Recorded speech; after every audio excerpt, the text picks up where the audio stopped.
आज मैं इस महान सदन के सामने जम्मू कश्मीर पुनर्गठन संशोधन विधेयक 2023 और जम्मू कश्मीर आरक्षण संशोधन विधेयक 2023 ये दोनों विधेयकों को कानून बनाने के लिए सदन के आशीर्वाद प्राप्त करने के लिए मैं यहाँ उपस्थित हुआ हूँ। मान्यवर, आज ये दो बिल पारित भी होंगे, इसलिए भी आज का दिन बहुत महत्वपूर्ण है। और आज का दिन जम्मू कश्मीर और भारत के इतिहास में अलग दृष्टि से भी बहुत सुवर्ण अक्षरों से अंकित होने वाला है, क्योंकि आज ही सर्वोच्च अदालत की संवैधानिक खंडपीठ ने धारा 370 को समाप्त करने का और जम्मू कश्मीर राज्य के पुनर्गठन का विधेयक, जो मैं 5 अगस्त 2019 को इस सदन में मोदी जी के लिए गए निर्णय के अनुमोदना में लेकर आया था, वो बिल लाने की मंशा, बिल का संवैधानिक रूप से स्वीकार और पूरी प्रक्रिया को भी माननीय सर्वोच्च अदालत ने संवैधानिक घोषित किया है, सर्वानुमत से किया। मान्यवर, बहुत सारे सवाल परसों तक उठाए गए। परसों भी लोकसभा में कहा गया कि ये बिल अभी लंबित है, क्यों जल्दबाजी में ला रहे हैं, सुप्रीम कोर्ट न्याय करेगी, आपको राह देखनी चाहिए। मान्यवर, ये सारे स्टैंड जो थे वो न्याय के लिए नहीं थे। नरेंद्र मोदी जी ने जो निर्णय किया था वो निर्णय को लंबित करने के लिए थे, उस इरादे से किए गए थे। मान्यवर, आज निर्णय कर लिया सुप्रीम कोर्ट ने, और ढेर सारी चीजों को जो भारतीय जनता पार्टी 1950 से बताती थी, और कांग्रेस, विपक्ष और विशेषकर कम्युनिस्ट भाइयों का हमेशा से हम पर आरोप था कि राजनीतिक बातें आप कर रहे हो, ये सारी चीजों को आज सर्वोच्च अदालत ने अमली जामा पहना लिया। न्यायालय ने माना कि जम्मू कश्मीर के पास कभी भी आंतरिक संप्रभुता नहीं थी, जो हमारा कहना था। उन्होंने कहा कि भारत के साथ ट्रीटी के कारण भारतीय संविधान के बाहर राज्य को कोई आंतरिक संप्रभुता नहीं मिलती है। इस बात है कि संविधान को और देश के संसद के सदनों को पूरा अधिकार है धारा 370 हटाने। मान्यवर, न्यायालय ने यह भी माना कि राज्यपाल शासन और राष्ट्रपति शासन की जो उद्घोषणाएं हुई, इस पर भी ढेर सारे सवाल उठा गए कि राष्ट्रपति शासन गलत तरीके से लगाया गया, राज्यपाल शासन गलत तरीके से लगाया गया। इन्होंने भी, सुप्रीम कोर्ट ने यह भी माना कि राज्यपाल शासन और राष्ट्रपति शासन की उद्घोषणाओं को चुनौती देना ठीक नहीं है, ये पूर्ण रूप से संवैधानिक प्रक्रिया के तहत। मान्यवर, अनुच्छेद 370(3) में जो प्रावधान है वो संविधान सभा ने ही तय किया है। जब टेम्पररी इस प्रोविजन को किया गया, तब सवाल हुआ है कि टेम्पररी है तो हटेगा कैसे। तो धारा 373 के अंदर एक प्रावधान डाला गया कि सीओ से राष्ट्रपति महोदय धारा 370 में सुधार भी कर सकते हैं, इस पर रोक भी लगा सकते हैं और पूर्णतया संविधान के बाहर भी कर सकते हैं। राष्ट्रपति का जो आदेश था, तत्कालीन राष्ट्रपति का 5 अगस्त 2019 का आदेश सीओ था, इसके माध्यम से राष्ट्रपति जी को पूर्ण अधिकार है अनुच्छेद 370 का संचालन बंद करने का। ये भी आज सुप्रीम कोर्ट ने सर्वानुमत से होल्ड कर दिया है, उसको उस पर मोहर लगाई। इस आधार पर याचिकाकर्ता ने एक तर्क दिया था। याचिकाकर्ता कौन है वो तो सभी लोग जानते ही है, सभी लोग जानते हैं, मैं कोई नाम देना नहीं चाहता।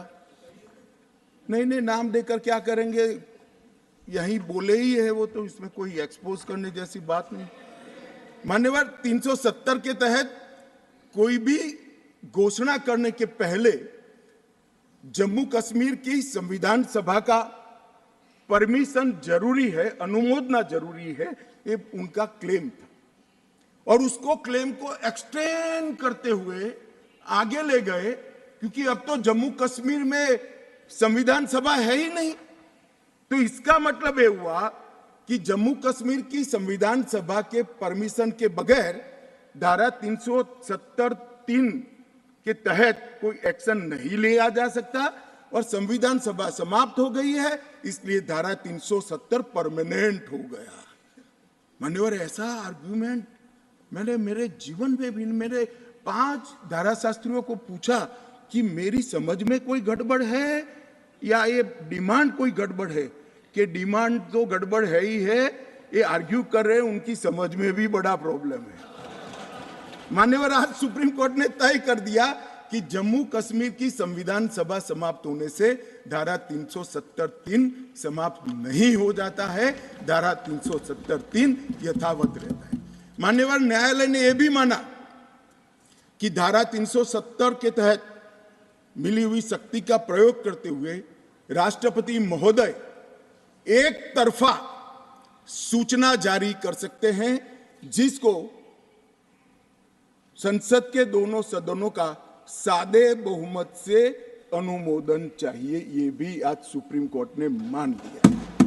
जो कहते थे कि राष्ट्रपति महोदय का सीओ ठीक नहीं है, आज उसका भी जवाब माननीय सुप्रीम कोर्ट ने दे दिया है। मान्यवर, उपयुक्त बिंदुओं का सीओ 272 पर कोई प्रभाव नहीं है, ये भी सिद्ध करते हुए अनुच्छेद 371(d) के तहत राष्ट्रपति द्वारा शक्ति का प्रयोग दुर्भावनापूर्ण नहीं है, उसको भी सुप्रीम कोर्ट ने होल्ड कर दिया है। मान्यवर, सुप्रीम कोर्ट ने यह भी होल्ड कर दिया है कि क्योंकि जब अब धारा 370 समाप्त हो चुकी है, अब जम्मू कश्मीर के संविधान का कोई अस्तित्व नहीं रहता है। मान्यवर, न्यायालय ने चुनाव कराने के लिए भी चुनाव आयोग को निर्देश करे। मान्यवर, बहुत सारे लोग, अब इसमें तो इतना सारा लूट गया, जो दावे थे सारे खारिज हो गए। तो एक पूंछ पकड़कर मैंने बाइट देखा करते हैं, क्या पूंछ पकड़ते हैं कि चुनाव आयोग ने ऑर्डर कर दिया। अरे भाई, क्या ऑर्डर करा? मैंने स्वयं कहा है कि हम चुनाव कराएंगे, इसमें कौन सी बड़ी बात है? इसी सदन में कहा है, लोकसभा में करा है, एज अ गृह मंत्री ऑन रिकॉर्ड करा है। उन्होंने कहा कि भाई राज्य का स्टेटस वापिस देंगे, तो ये भी मैंने कहा है कि अप्रोप्रिएट टाइम पर राज्य का स्टेटस हम वापिस देंगे। और सुप्रीम कोर्ट ने भी ये जो कहा है, उसमें मेरे सदन में के बयान को और सॉलिसिटर जनरल के सुप्रीम कोर्ट के सामने बयान को कोट करते हुए कहा है। अब मुझे कोई समझाए इसमें विजय कहां से हुई है? घोर पराजय में विजय कैसे ढूंढना, इसकी कला कोई आप लोगों से सीख ले साहब। इतने बड़े घोर पराजय, विजय कैसे ढूंढना, इसका कोई अभ्यास वर्ग साहब रखना चाहिए साथ में। ये बहुत बड़ी कला है। मैं तो आज अगर उनके जैसे मेरे विचार होते तो ये सुप्रीम कोर्ट के जजमेंट को देखकर डिप्रेशन के मारे 1 महीना सदन में ना आता, मगर ये तो प्रेस कर रहे हैं। और कांग्रेस पार्टी ने आज प्रेस करी मान्यवर, और प्रेस में क्या किया, कहा कांग्रेस पार्टी ने? कांग्रेस पार्टी ने ये कहा मान्यवर कि ये जजमेंट आने के बाद भी हम मानते हैं कि धारा 370 को गलत तरीके से हटाया गया है। अब मान्यवर, देश के दोनों सदनों ने, देश की संसद की दोनों सदनों ने राष्ट्रपति के सीओ को अनुमोदना दे दी, कानून पारित हो गया, कानून नोटिफाइड हो गया। किसी ने चैलेंज भी किया सुप्रीम कोर्ट में। ठीक है, सबका अधिकार है, करना चाहिए। सुप्रीम कोर्ट में एक लंबी बहस भी हुई, 5 जजों की बेंच बनी और 5 सीनियर मोस्ट जज बने, बैठे इसमें, लंबी बहस, सबकी सुनवाई हुई, आज फैसला भी आ गया। मगर ये फैसले के बाद भी ये कहते हैं कि हम इसको नहीं मानते हैं और हम मानते हैं कि धारा 370 गलत तरीके से हटाया गया है। मान्यवर, मैं इनको नहीं समझा सकता, मेरी तो मर्यादा है ऐसा, नहीं समझा सकता कि वास्तविकता क्या है। हमें समझना चाहिए कि 42,000 लोग मारे गए हैं। क्यों मारे गए हैं? सवाल हिंदू मुस्लिम का नहीं है। इनसे ज्यादा मुसलमान गुजरात में है, कश्मीर से ज्यादा मुसलमान उत्तर प्रदेश में है, कश्मीर से ज्यादा मुसलमान बिहार में है, कश्मीर से ज्यादा मुसलमान आसाम में है। क्यों वहां अलगाववाद नहीं हुआ? क्यों वहां टेररिज्म नहीं हुआ? बाउंड्री का भी सवाल नहीं है साहब। कई ऐसे राज्य हैं, राजस्थान की बाउंड्री भी पाकिस्तान से लगती है, गुजरात की बाउंड्री भी पाकिस्तान से लगती। क्यों हुआ? क्योंकि धारा 370 अलगाववाद को बल देती थी और अलगाववाद के कारण आतंकवाद खड़ा हुआ। ये समझना ही नहीं था। एक गलत फैसला हो जाता है, कितने भी बड़े आदमी से हो सकता है, किसी भी पार्टी से भी हो सकता है, मगर जब इतिहास सिद्ध कर दे, समय सिद्ध कर दे ये फैसला गलत है, देश के हित में वापिस आना चाहिए। अभी भी मैं कहता हूं, वापिस आइए, वरना जितने बचे हो इतने भी नहीं बचोगे। अगर अभी भी इस फैसले को चिपक कर रहना चाहते हो तो देश की जनता देखती है, 2024 में 2-2 हाथ भी हो जाएंगे और जनता का परिणाम भी आ जाएगा और मोदी जी तीसरी बार प्रधानमंत्री। मान्यवर, मैं जिस 2 बिल को लेकर आया हूं, वो 2 बिल एक प्रकार से सभी पार्टियों को मैंने सुना है, सर्वानुमत से बिल के तत्व को सबने समर्थन किया है।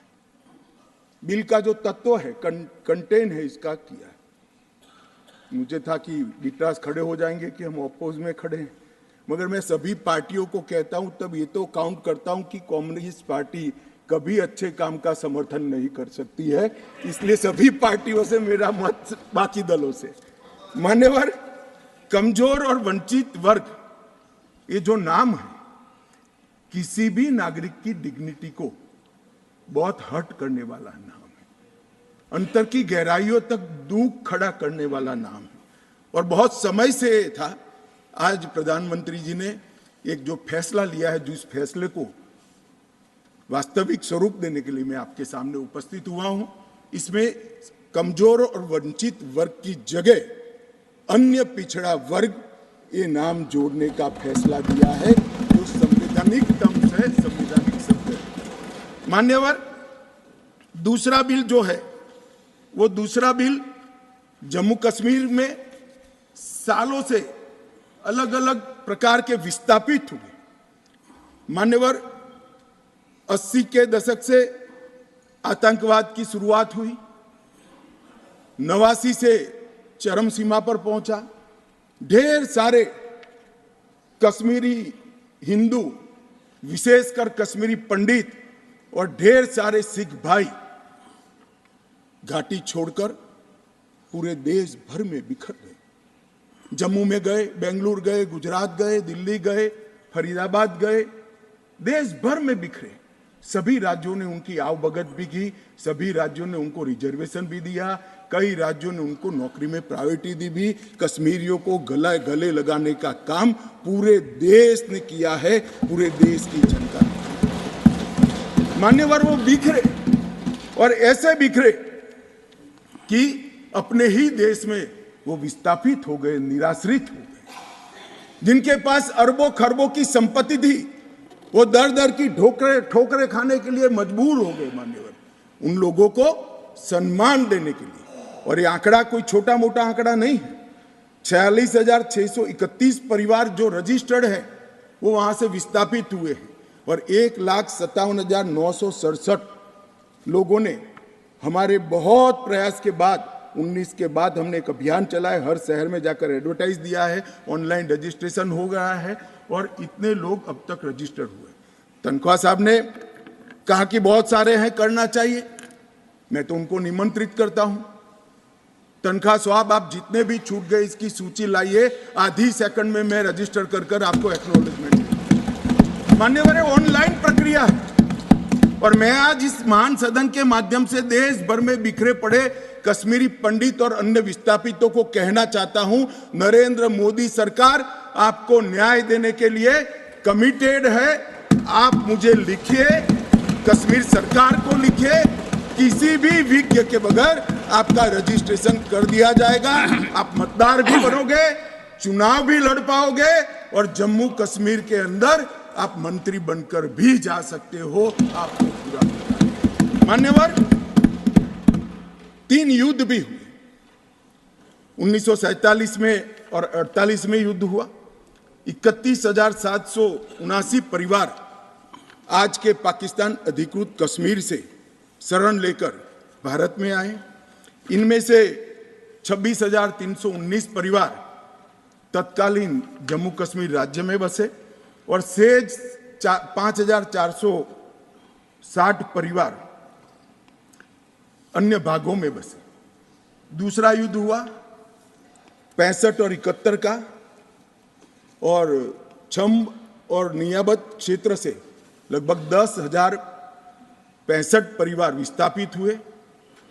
3500 परिवार 65 के युद्ध में हुए और इतने ही करीब 71 के युद्ध में हुए। अब तक 47, 65 और 71 के युद्धों में लगभग 41,844 परिवार विस्थापित हुए हैं। उनको भी भारत सरकार ने ढेर सारी चिंता करी है, मैं आगे बताता हूं। मगर ये बिल जो है मान्यवर, 3 सीटें, 2 जम्मू कश्मीर से विस्थापित परिवारों के लिए और 1 सीट पाक ऑक्यूपाई कश्मीर से विस्थापित आए हुए कश्मीरी भाइयों के लिए रिजर्व करने का काम नरेंद्र मोदी जी ने बहुत मन के साथ, चाव के साथ और संवेदना के साथ किया। मान्यवर, ये जो फैसला है उसी एक्ट का हिस्सा है जिस एक्ट को सब चैलेंज करते हैं।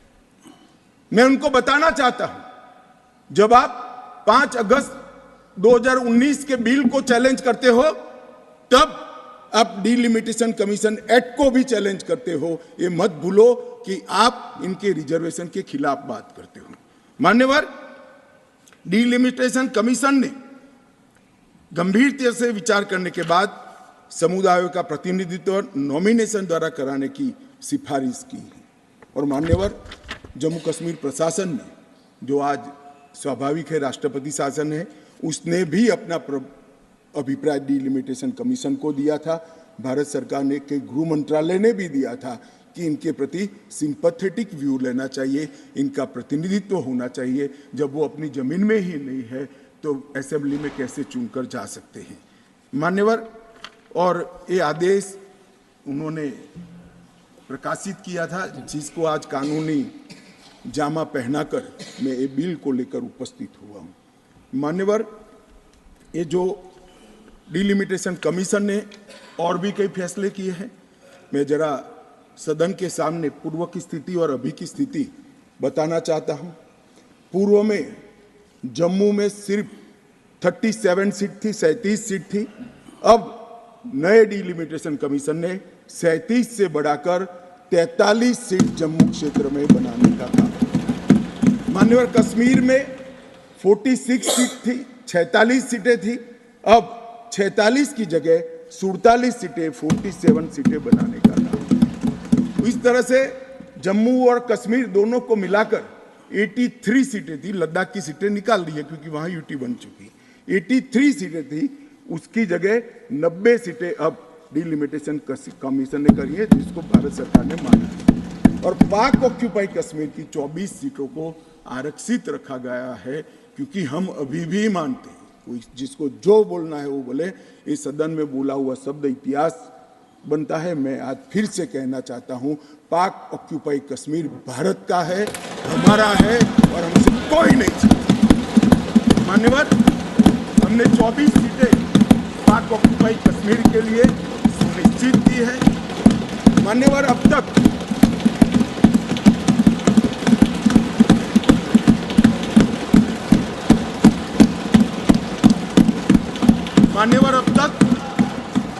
SC ST की सीटों में बड़ी विसंगतताएं भी थी और जो दिग्विजय की कहते थे संवेदनशील अप्रोच होना चाहिए, संवेदनशीलता होनी चाहिए। SC ST के प्रति संवेदना से ही ये निर्णय हुआ है। पहले जो 7 सीटें थी SC की उसको हमने बरकरार रखा और ST की सीट 0 थी क्योंकि धारा 370 परमिट नहीं करती थी, अब परमिट करती है। 9 सीटों को रिजर्व कर दिया।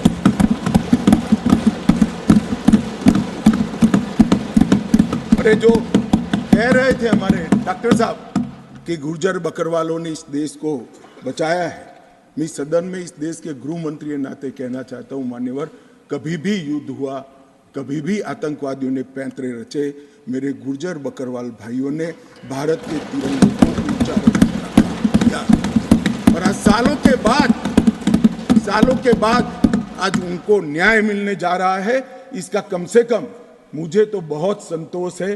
किसी को संवेदनशीलता दिखे या न दिखे, 75 साल तक उनका अधिकार जो भारत के संविधान ने दिया था, कौन रोक कर बैठा था उसको?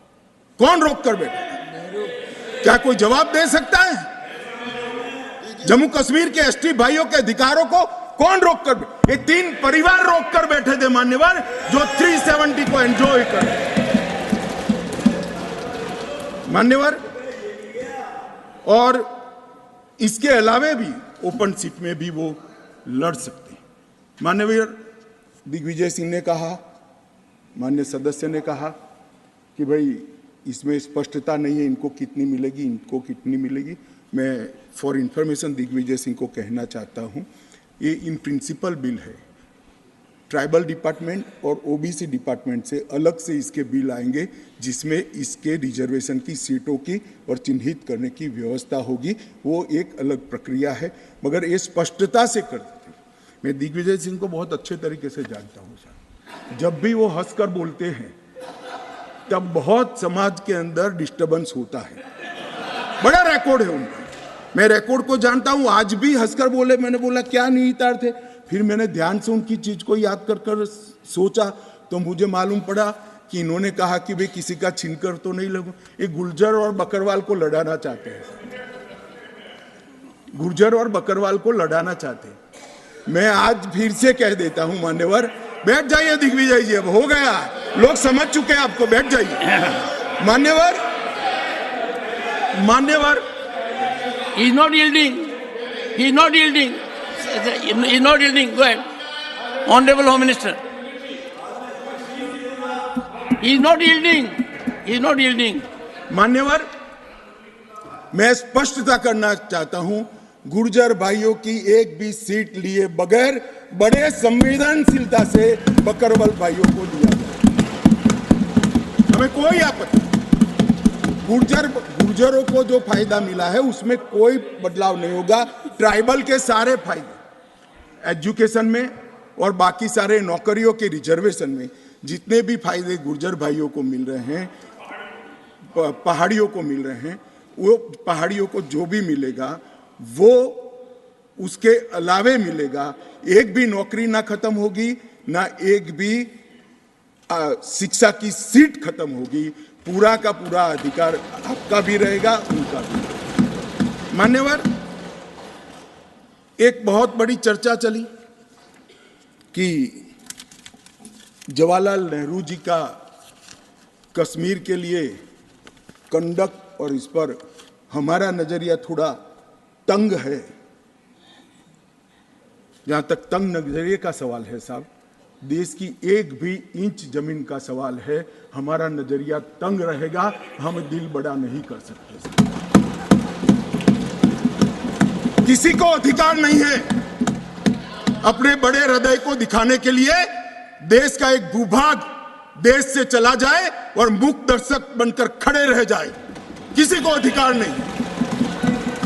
मैं आज फिर से कहता हूं, ये आरोप से मैं सहमत हूं, हमारा नजरिया तंग है।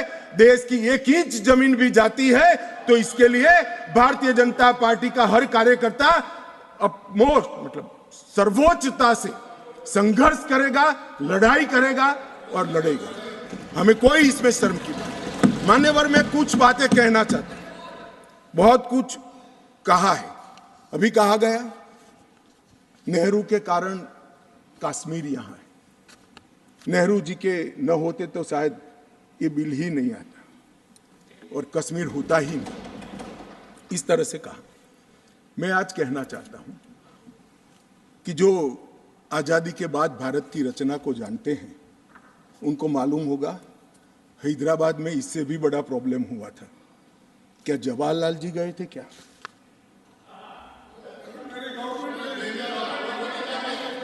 तो यहां गवर्नमेंट नहीं, यहां नेहरू।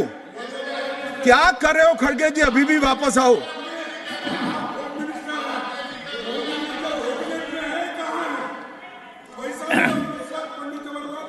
एक मिनट, रिकॉर्ड पर है।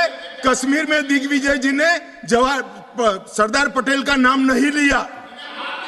एक नाम दिया शेख अब्दुल्ला का, दूसरा नाम दिया जवाहरलाल नेहरू का। तो वो होम मिनिस्टर थे, क्यों नहीं दिया भाई? अब सुनिए दिग्विजय जी, अब सुनिए, सुनना पड़ेगा, ऐसे नहीं चलेगा। हमने सुना है, धैर्य से सुना है।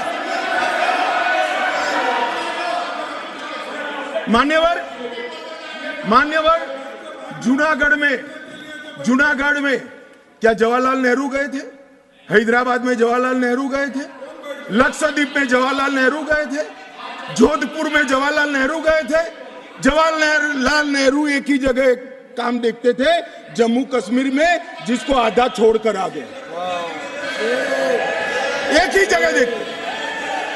मान्यवर, दूसरा, विलय लेट क्यों हुआ? सारे लोग जानते हैं साहब, इतिहास को 1000 फुट नीचे दफन कर दो, वो ऐसा बीज है जो वटवृक्ष बनकर सच्चाई बाहर आ जाती है। सब जानते हैं कि हमारा विलय इसलिए लेट हुआ कि महाराजा पर किसी एक व्यक्ति को विशेष स्थान देने का आग्रह था, शेख अब्दुल्ला को विशेष स्थान देने का आग्रह था। इसके कारण विलय लेट हुआ और पाकिस्तान को आक्रमण करने का मौका मिला। मैं आज ये पूछना चाहता हूं कि इतने सारे कठिन राज्यों का विलय हो गया, कहीं पर 370 क्यों नहीं है? क्यों नहीं है? ना जोधपुर में है, ना जूनागढ़ में है, ना हैदराबाद में है, ना लक्षद्वीप में है। क्यों 370 नहीं है? कि संवेदनशील हृदय के कारण 370 है। संवेदनशील हृदय। मान्यवर, कंडीशन किसने रखी, किसने स्वीकार की? इतिहास जवाब मांगता है, देश की जनता जवाब मांगती है, जवाब देना पड़ेगा, भाग नहीं सकते इतिहास से कोई। मान्यवर, सेना भेजने में देरी क्यों हुई? और ये कहते हैं कि इसके बाद भी देरी हुई है। मैं साहब एक रेफरेंस सैम मानेकशॉ का देना चाहता हूं। फील्ड मार्शल सैम मानेकशॉ तब डायरेक्टर ऑफ मिलिट्री ऑपरेशंस थे। उन्होंने एक जगह पे कहा है कि कबीलाई हमलावर आक्रामक और लूट मचा रहे थे, तब चर्चा में ही व्यस्त थे। मैं व्यक्ति का नाम देना नहीं चाहता वरना खड़े हो जाएंगे। तब एक मीटिंग में सैम मानेकशॉ मौजूद थे। सरदार पटेल जी ने नेहरू जी को कहा, जवाहर आप कश्मीर चाहते हो या नहीं चाहते हो, देरी क्यों हो रही है? तब जाकर सेना भेजने का निर्णय हुआ है। जवाब देना पड़ेगा। नहीं, दिग्विजय भी ऐसे मत करे, मैं भेज दूंगा आपको, पुस्तक ही भेज दूंगा। मान्यवर, Honorable Home Minister is not yielding. He is not yielding. Honorable Home Minister is not yielding. मान्यवर, एक बात सर्वविदित है, अगर असमय सीज फायर नहीं होता तो आज पाक ऑक्यूपाई कश्मीर नहीं होता। अब पत्रों का जिक्र कर रहे हैं, किसी अंग्रेज सेनापति ने देखा, मैं जरूर देखूंगा इसको, अगर लिखा है तो देखना चाहिए। परंतु अफसर कुछ भी कहे, देश का प्रधानमंत्री का देश की जमीन के लिए संवेदनशीलता होना चाहिए या नहीं होना चाहिए? मान्यवर, इतना छोटा सवाल है। हमारी सेना जीत रही थी, वो भाग रहे थे, 2 दिन रुक जाते, पूरा पाक ऑक्यूपाई कश्मीर तिरंगे के तले आ जाता। क्यों किया? दूसरा, क्यों मामले को यूएन में ले जाया गया? अब ये सारी चीजों को आप कहते हैं कि रेफरेंस लाइए। मान्यवर, मुझे मालूम था दिग्विजय सिंह, हाँ करता हूं, बैठिए, मुझे मालूम था साहब ये खड़े हो जाएंगे, इसलिए मैं लेकर आया। मैं एक कोट अनकोट पढ़ता हूं। यूनाइटेड नेशन के अनुभवों के बाद मैं इस निष्कर्ष पर पहुंचा हूं कि वहां से कुछ संतोषजनक नतीजों की उम्मीद नहीं की जा सकती। मुझे सीज फायर करना अच्छा फैसला लगा, लेकिन इस मसले को ठीक से हम नहीं निपट पाए, नहीं परख पाए। हम सीज फायर पर और विचार करके बाद में निर्णय करना चाहिए था। हालांकि ये सब भूतकाल की गलतियां हैं। ये जो कोट है किसी और का नहीं है, जवाहरलाल नेहरू का है। अब उनको तो मानोगे या नहीं मानोगे कि उन्होंने गलती की है, स्वीकार करी है। और साहब एक मिनट, सोर्स भी बता देता हूं, Nehru memorial museum and library, Jawaharlal Nehru connection, JNSG 143 part 1। और उस वक्त जब अरे भाई, स्वयं नेहरू कह रहे हैं मेरी गलती थी, क्यों इतना पकड़ कर रखा है पूंछ? मान्यवर, और चलो संयुक्त राष्ट्र में जाना भी था तो अनुच्छेद 51 में क्यों ले गए, जहां भारत के अधिकार सीमित होते थे? अनुच्छेद 35 में जाते तो भी हमें कोई दिक्कत नहीं होती। ये भी एक बहुत बड़ा गलत फैसला था। और मैं बताता हूं मान्यवर, एक कहते हैं कि धारा 370 निरस्त कर दी। अगर कल को ये 40 साल के बाद, जोर से बोले मनोज झा जी, 40 साल के बाद, क्योंकि ये मानते हैं कि 40 साल के बाद मैं नहीं हूंगा, मैं तो 60 का हो गया, मेरा आयु 40 साल का हो ही नहीं सकता। वो कहते हैं 40 साल के बाद इतिहास पूछेगा तो कौन रिस्पॉन्ड? मैं बताता हूं, 2 सदी तक अगर धारा 370 का फैसला गलत है तो मेरी सरकार का है, मेरा फैसला। प्रधानमंत्री नरेंद्र मोदी जी ने फैसला लिया है। ना मोदी जी इस फैसले से भाग सकते हैं, ना हमारी कैबिनेट भाग सकते हैं, और ना हमारा पार्टी भाग सकता है। रिस्पॉन्सिबिलिटी ऑन करनी पड़ती है।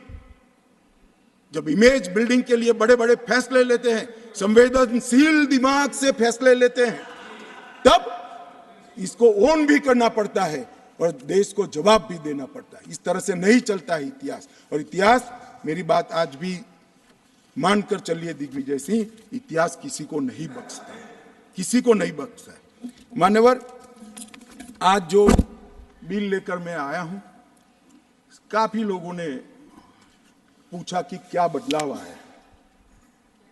अब मेरी कोई चश्मे की दुकान तो है नहीं जिससे वास्तविकता दिखाने का चश्मा मैं किसी को पहना सकूं। सबको अपने अपने चश्मे से देखना पड़ेगा, और चश्मे का अगर कांच गलत है तो दृश्य गलत हो जाता है।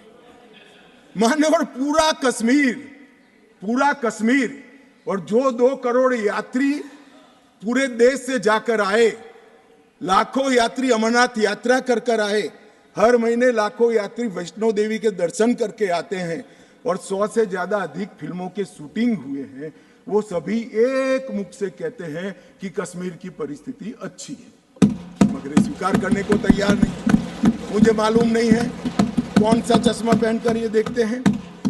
मान्यवर, मैं आज कहना चाहता हूं कि जिस कश्मीर में 40,000 से ज्यादा लोग मारे गए, कई पिताओं ने अपने कंधों पर बेटे के जनाजे लेकर गए। मान्यवर, अपनी बेटी की डोली तक कई लोग नहीं देख पाए, और कई बहनों ने अपने भाई को खो दिया।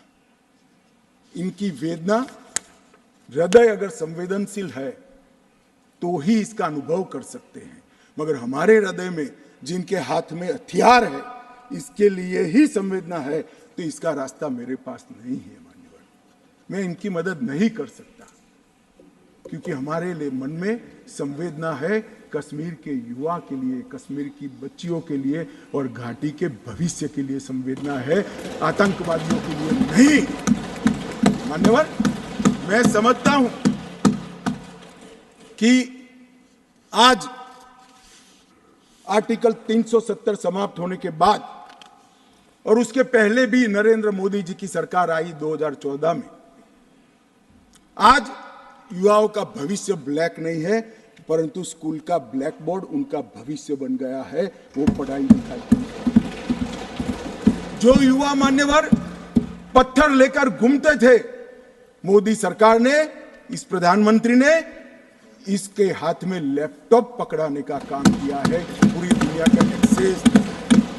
और आतंकवाद और अलगाववाद की बात करने वाले लोग धारा 370 कर आधार बनाकर अलगाववाद की बात करने वाले लोग, आज जो लोग बात करते हैं उनकी कश्मीर की जनता अनसुनी करती है, डेमोक्रेसी और डेवलपमेंट की बात करती है। मान्यवर, ये आज बदलाव हुआ है।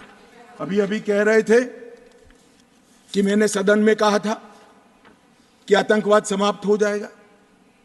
मैं मेरे जीवन में बोला हुआ भूलता नहीं हूं और जो बोलता हूं उसको ओन करता हूं। मैंने कहा था कि 370 के कारण अलगाववाद की भावना समाप्त हो जाएगी और जब अलगाववाद की भावना समाप्त होगी, सहन सहन आतंकवाद कम हो जाएगा, समाप्त हो जाएगा। मान्यवर, ये बीच मझधार में 40 साल इन्होंने गलतियां करी, 80 के दशक से गलतियां करते आए, संवेदनशील हृदय से सोचते रहे, संवेदनाएं हथियार उठाने वालों के लिए रखे और इस 40 साल की गलती को ऐसा सोचते हैं कि मोदी जी के 4 साल में सुधर जाएगा। मगर आपकी बात सही है, अपेक्षा ऐसी ही रखनी चाहिए। मैं अब विषय पर मान्यवर, मैं बहुत पास में नहीं जाता। जब चरम सीमा पर थे तब तो आंकड़े बहुत भयावह थे, 90 के दशक में बहुत भयावह आंकड़े थे, परंतु मैं यूपीए शासनकाल की बात करना चाहता हूं।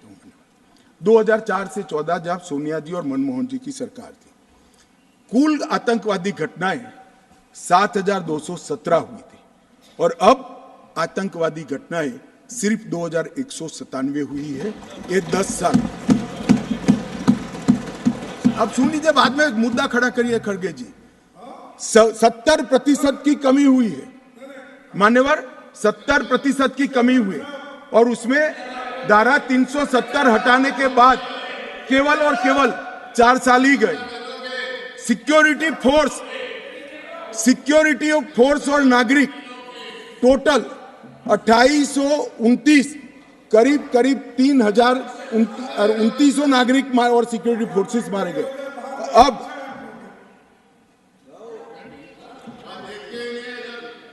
मान्यवर 3,000 नागरिक उस वक्त 4 से 14 में मारे गए, 14 से 23 में 891 नागरिक मारे गए। 70% की कमी सिक्योरिटी फोर्सेस और नागरिक, और सिक्योरिटी फोर्सेस की मृत्यु में भी 50% की मान्यवर कमी। ये कह रहे हैं कि क्या हुआ है, मैं आंकड़े बताना चाहता हूं और मनोज जी खास देखे। आत्मा है तो अंधेरे में टटोल कर सुने, सोचे और विचार परिवर्तन होता है तो ईश्वर के लिए करे। मान्यवर, ऑर्गेनाइज्ड टाउन पेल्टिंग 2010 में 2654 घटनाएं थी, 2023 में सिर्फ 4 साल हुए हैं, एक भी पथराव की घटना नहीं हुई, एक भी नहीं। स्टोन पेल्टिंग में नागरिकों की मृत्यु 2010 में 112 हुई थी, क्योंकि स्टोन पेल्टिंग ही नहीं हुई है तो मृत्यु भी नहीं हुई, 0 मृत्यु हुई।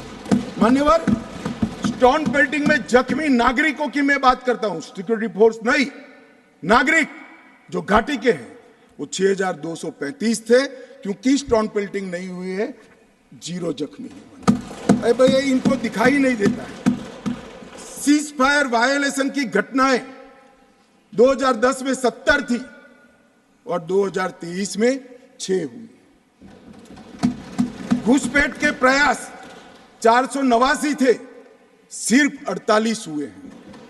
मान्यवर, वापिस लौट गए आतंकवादी 18 थे 2010 में, अभी 281 आतंकवादी घाटी छोड़कर ये संवेदनशीलता का नमूना है नागरिकों के प्रति। मान्यवर, मैं आज बताना चाहता हूं आपको, इसलिए बताना चाहता हूं कि हमने सिर्फ टेररिज्म के खिलाफ आवाज नहीं उठाया है, टेररिज्म के खिलाफ आवाज नहीं उठाया, इस पर आक्रामक कार्यवाही करी, ऐसा नहीं है। हमने टेररिज्म की इको सिस्टम को खत्म करने का काम किया। जो टेररिज्म को फाइनेंस करते थे उन पर भी काम किया है। एनआईए द्वारा टेरर फाइनेंस के केस 32 रजिस्टर किए गए 2014 के पहले, एक भी केस। स्टेट इन्वेस्टिगेशन एजेंसी ने टेरर फाइनेंस के केस 51 रजिस्टर किए, पहले स्टेट इन्वेस्टिगेशन एजेंसी की जरूरत ही महसूस नहीं की गई थी।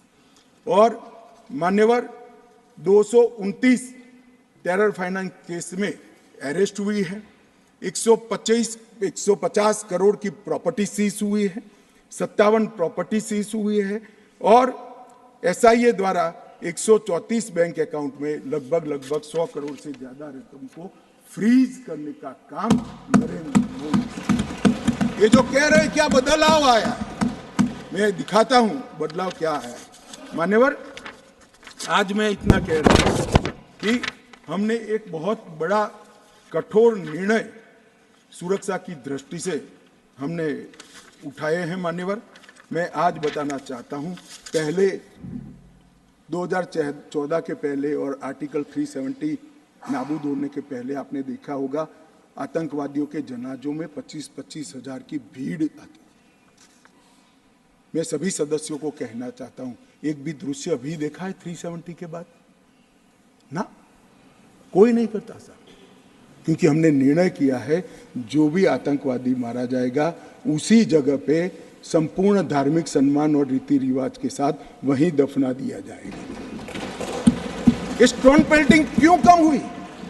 जितनी नौकरियों की एडवर्टाइज है, इसमें सरकार ने तय कर लिया है कि स्टोन पेल्टिंग का एक भी केस अगर रजिस्टर है तो वो परिवार में से किसी को नौकरी नहीं मिली। क्यों ये विदेश भागकर आतंकवाद करते हैं वो लोग डरे हैं? क्योंकि हमने तय किया है जिसका परिवार का जन पाकिस्तान बैठकर आतंकवाद को प्रोत्साहन देता है उसके परिवार में किसी को नौकरी नहीं मिलेगी। मान्यवर, हमने तय किया है कि जो टेलीफोन रिकॉर्ड के आधार पर प्रस्तापित होता है कि किसी का परिवार का व्यक्ति लिप्त है आतंकवाद को बढ़ावा देने में, तो नौकरी में है तो भी उसको डिसमिस करने के सर्विस रूल्स हमने बनाए। मान्यवर, जीरो टेरर प्लान और कंप्लीट एरिया डोमिनेशन के माध्यम से पूरे टेररिस्ट प्रभावित क्षेत्र को आज हमने सुरक्षित करने का काम किया है। मान्यवर, आज मैं कहना चाहता हूं, जेल अड्डा बनकर पड़ी रही थी। नरेंद्र मोदी सरकार ने जेलों के अंदर जैमर लगाकर सख्ती लगाने का काम किया है और 105 करोड़ की लागत से एक नई जेल बन रही है जो सिर्फ टेररिस्टों के लिए बनेगी। मैं विश्वास के साथ कहता हूं, वो जेल की सुरक्षा कोई भेद नहीं पाएगा और टेररिज्म के अंदर कोई अपना योगदान नहीं देगा। मान्यवर, बार काउंसिल में भी जो समर्थक थे उनको भी संदेश कर दिया गया है और रोजगार, पासपोर्ट और गवर्नमेंट कॉन्ट्रैक्ट के लिए भी हमने ढेर सारी चीजें करी हैं। मान्यवर, आदत पड़ गई थी, हमले हो तो बुला देना, इधर उधर कोई बड़ा एक्शन ले लेना जिससे दूसरे दिन के अखबार के टाइटल बदल जाए। हम छिपाने में विश्वास नहीं करते हैं। मान्यवर, हमारे समय में भी हमले हुए शुरू में, क्योंकि पुरानी आदत पड़ी थी। उरी में भी हुआ, पुलवामा में भी हुआ। हमने सर्जिकल स्ट्राइक और एयर स्ट्राइक कर घर में घुसकर जवाब देने का है। हमें संवेदनशीलता कश्मीर के युवाओं के लिए, मगर संवेदनशीलता की व्याख्या टेररिज्म के लिए नहीं। माफ करना दिग्विजय जी, टेररिस्टों के लिए हमारे मन में कोई संवेद नहीं। हथियार डाल दे, मेन स्ट्रीम में आए, स्वागत है उनका। मन मैं आज भी कहता हूं, नॉर्थ ईस्ट में कई लोग हथियार डालकर मेन स्ट्रीम में आए हैं।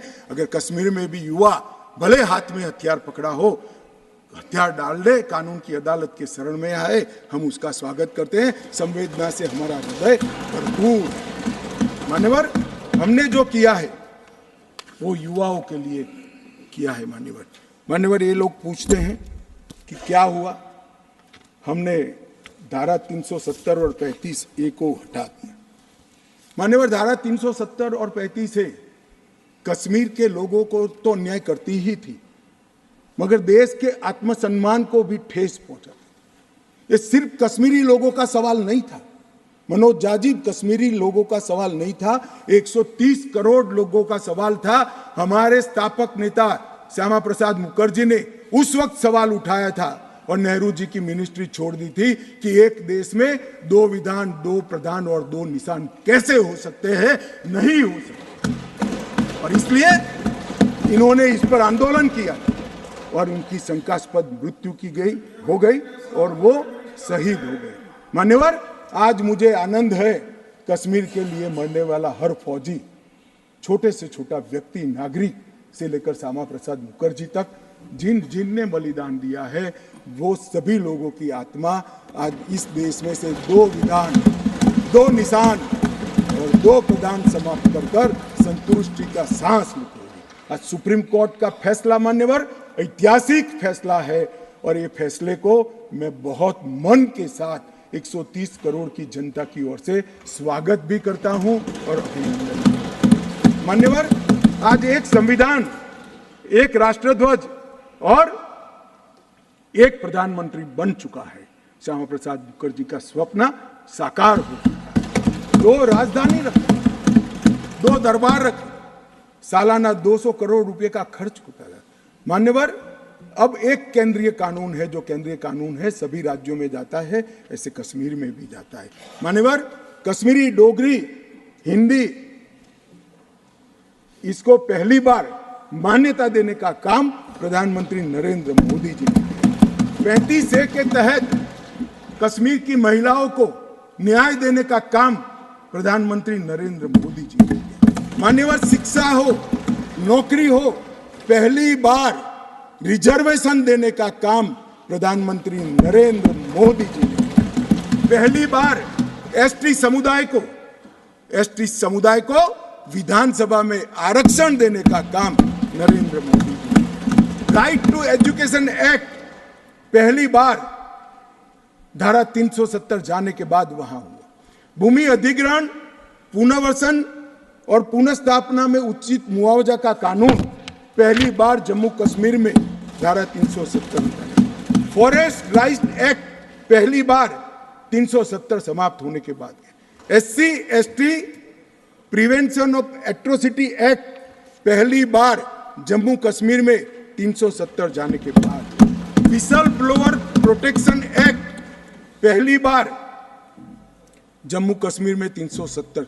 साहब, ये विसल ब्लोअर, ये भ्रष्टाचार के जुड़ा हुआ मामला है।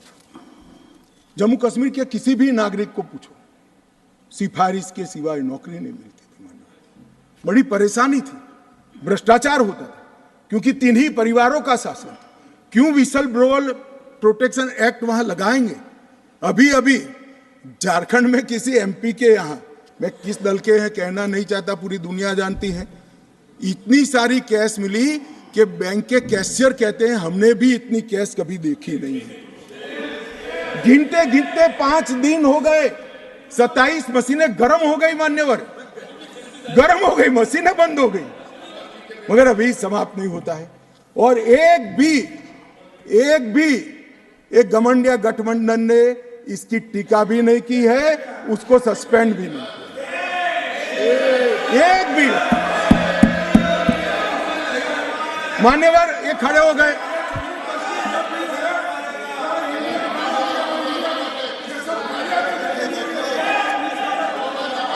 चलो इंडिया अलायंस ने, मान्यवर इंडिया अलायंस ने इसकी टीका भी नहीं की। मान्यवर, अभी कहेंगे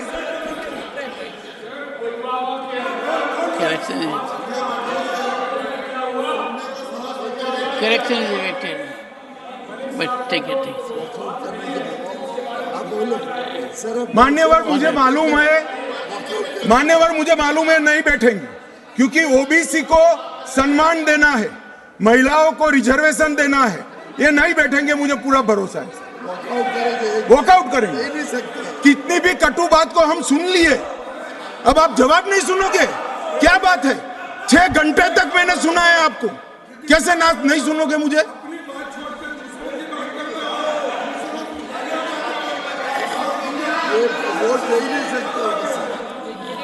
चले खड़गे साहब प्लीज बैठ जाइए। Nothing will go on record now. Only मेरा निवेदन साहब, आप बड़े नेता what the हैं, बैठ Honorable Home जाइए। Minister says will go on record. मान्यवर, ये कहते हैं कि क्या बदलाव आया है?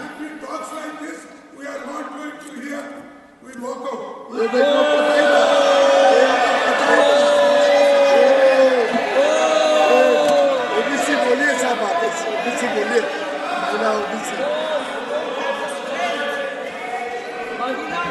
सर ये महिला और ओबीसी के लिए नहीं बैठ सकते।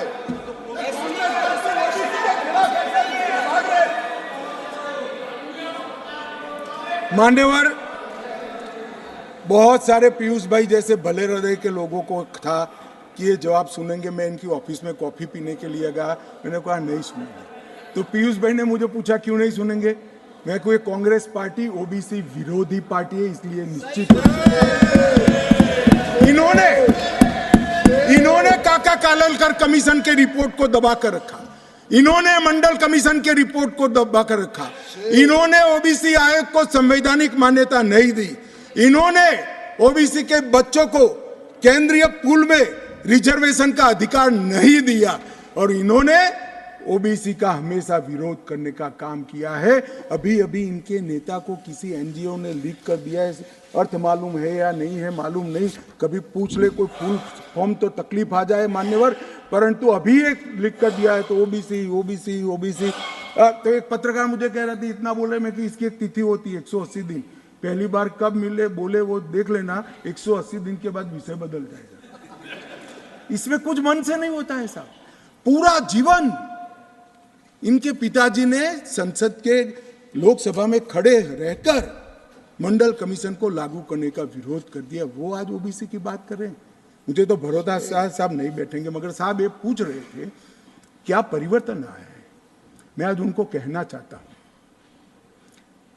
कि मुरली मनोहर जी राष्ट्रीय अध्यक्ष थे, नरेंद्र मोदी जी हमारी यात्रा के संयोजक थे, लाल चौक में तिरंगा फहराना था, हम सभी गए थे, हमें जाने नहीं दिया। मोदी जी और कुछ लोग जान की परवाह करे बगैर गए और तिरंगा फहरा है। तिरंगा फहराने के लिए भारत के हिस्से पर सेना को दखल करना पड़ता था, वही लाल चौक में 26 जनवरी को घर घर तिरंगा फहरा गया। मान्यवर कहते हैं क्या परिवर्तन आया है। 30 साल से थिएटर बंद थे, थिएटर नहीं चलते थे कश्मीर में, क्यों नहीं चलते थे मैं इसकी मीमांसा में नहीं जाना, परंतु आज कश्मीर में 3 थिएटर चालू हो गए हैं और 18 थिएटर घाटी में खुलने के कगार पर हैं और कई लोगों ने लोन का एप्लीकेशन किया। मान्यवर, शूटिंग नहीं होता था, 21 से अब तक 24 तक 100 शूटिंग हो चुके हैं मान्यवर, 100 शूटिंग हो चुके हैं मान्यवर। ये सब कहेंगे इसको भी धर्म के चश्मे से देखेंगे। मैं आज कहना चाहता हूं कि मुहर्रम का जुलूस भी 30 साल तक नहीं निकला था, अभी नरेंद्र मोदी सरकार के समय में। मान्यवर, इनको बदलाव दिखाई नहीं पड़ेगा।